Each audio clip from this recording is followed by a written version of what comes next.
I'm here for my 3 o'clock interview. Oh, you're a little early. Maybe so. 10 minutes before an appointment is early enough. You don't want to be lurking in the waiting room.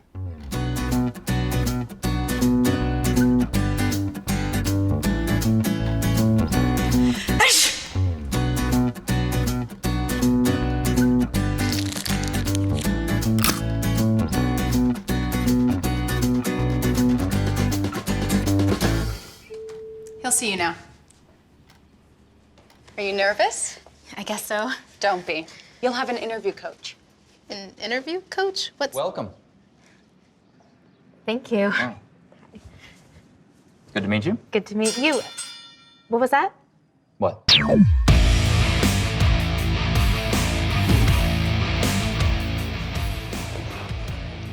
Don't sweat this, kid.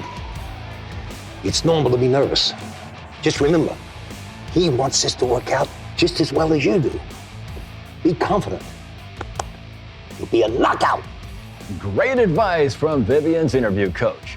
There's a lot at stake in this interview today. Vivian stands to be gainfully employed. And the firm stands to gain a top employee. That is, if nobody mangles the interview questions, right? Well, you know most interviews begin with small talk and administrative items. Right. Let the interviewer lead here. If he wants to talk about traffic, talk about the traffic. If he wants to talk about the weather, talk about the weather. But above all, keep it light, keep it tight, and keep it positive. Absolutely. How's traffic? Any problems getting here? You know, small talk is never really about the traffic or about weather. It's a chance to build rapport, an interpersonal connection. And through it all, you want to look competent and intelligent. I just feel like traffic's just getting worse in this city, though. If you ask me, I blame the mayor. Whoa, the mayor. Bob just dove right into the hot topics. Yeah, generally, you want to stay away from religion and politics, you know? Even if he asks a question, you keep that door shut. Well, it could be worse. It could be LA traffic. Well played, Vivian. Way to keep it positive. She has passed the first round. You left me hanging. Now we're in the body of the interview. Yeah, and one question you can expect to be asked right out the gate is, tell us something about yourself. You know it's coming, so you might as well prepare a short bio. Hi, I'm Dwayne. I'm a Pisces. I like long walks in the park. You know, Dwayne, I usually recommend we keep that to 20 to 30 seconds. You know what I call that? What do you call it, Paul? I call that an elevator pitch. Well, I enjoyed my accounting classes in high school, so I decided to go to State University because they have such a strong accounting program. And in college, I found that the tax classes were what I enjoyed the most, so I've decided to pursue a career in tax. Wow, that was spectacular. You know, most students have the tendency to ramble, but she kept it concise and relevant to the point. Wow, amazing. You know, you never know what kind of question the interviewer is going to throw out. Could be a hypothetical question, could be a behavioral question, it could even be a self-assessment question. Right. Now, a hypothetical question asks you what you would do in a situation that you may or may not encounter in the work world. Now, these questions assess your judgment or reasoning. Let's see how it's done. You're in the middle of a general controls review, and it's spinning out of control. How do you get it back in line? I wouldn't get it back in line. I'd get it back in control.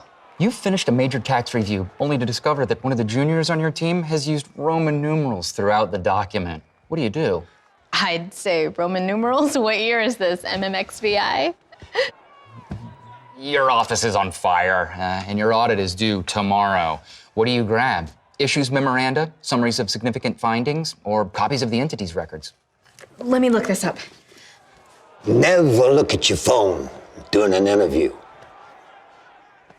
What would you do? What would you do? What would you do? Whichever would best serve my client. Great answer. Now,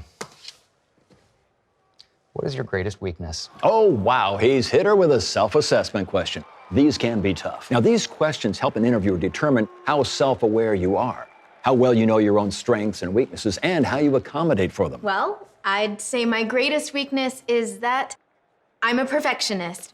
I take on too much. Oh, no, not the cliche. She was trying to take a weakness and turn it into a strength, which is not a bad strategy, but sometimes a cliched answer can come across as insincere. Come on, Vivian. From the heart. From the heart. It looks like he's followed up with one of those, looks like a behavioral question. Yeah, behavioral questions reflect back on how you've reacted to specific experiences and events in the past. The idea is that past behavior is one of the best predictors of future performance. Be on your toes. These usually include follow-up questions about the event. Can you give me an example of a time that you overcame difficulty meeting a deadline? Well, when I was treasurer of Beta Alpha Psi, we were behind schedule on a group project, all because one of my team members couldn't get his assignments in on time. When you answer a behavioral question, or any question for that matter, keep in mind that the way you answer the question says just as much about you as the behavior you're talking about. Right, you don't want to come off as too negative. Right. The worst odor. Or too self-serving.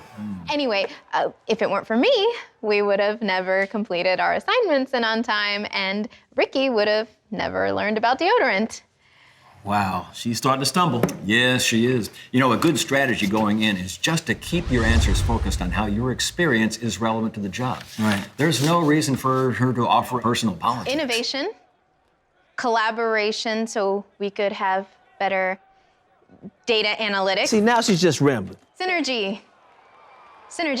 She's like a malfunctioning Synergy. robot. She obviously didn't prepare. Right. There's a lot you got to know about the interview process. You got to know about the firm, you got to know about the interview questions, but more importantly, you have to know yourself. As treasurer, I got really good at counting things and... You want your answers to be tight and focused. Looks like she could use some training. Move it, move it, move it! Know the firm you're applying with. KPMG provides audit, tax, and advisory. Core values are integrity, community, and open and honest communication. Know yourself. You should be able to discuss everything on your resume without referencing it. Increase productivity by... Know it without looking. Know it without looking. Participate in mock interviews. What are your core values? Intelligence, teamwork, and efficiency. How do your core values line up with the values of the firm? Anticipate follow-up questions. Know your goals and your career path. How long have you wanted to be an accountant? My whole life. Audit, tax, or advisory? I'd like to start in federal tax and eventually move into international tax. And don't forget to have a firm handshake. That's right. Not too strong, not too weak, just right.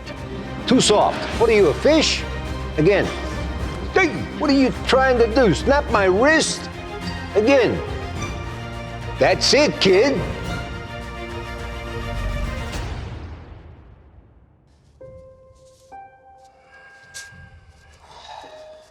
So, next question. What has been your greatest challenge, and what did you learn about yourself from it? You know what? I don't think I really answered your last question.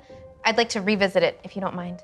Whoa, she's revisiting her answer. Is she allowed to do that? You know, I don't know, but to me it shows that she's self-aware enough to correct her mistakes on the spot. I know saying that I'm a perfectionist can come off as insincere, but it really is a weakness.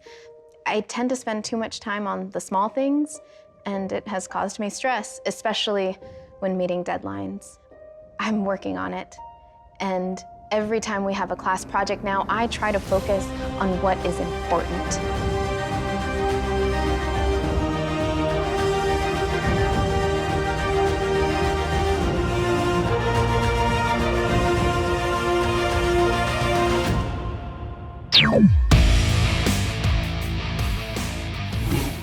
So now, do you have any questions about the firm? Actually, I have a question for you. You've been at the firm a number of years now. What keeps you passionate? What do you like best about what you do? Wow, what an interview we have seen here today. Tremendous. The fact that she asked questions, she knew exactly what it was she wanted to know from her interviewer, and it showed that she... Well, wait a second. Whoa, what's happening here? Is she leaving a gift? Oh, no, that's not a good move. She wants to make sure that he remembers the interview, but, you know, you don't want to be known as the awkward person who left a box of chocolates and a cheesy Definitely card. right. All she needs to do really is a simple thank you card or an email. Well, that's all for us. Before we go, I'd like to remind you all that you are your own brand. Think of the interview as your sales pitch on a product you know better than anyone else, yourself. The job interview is your chance to really let your brand shine. Knock him out!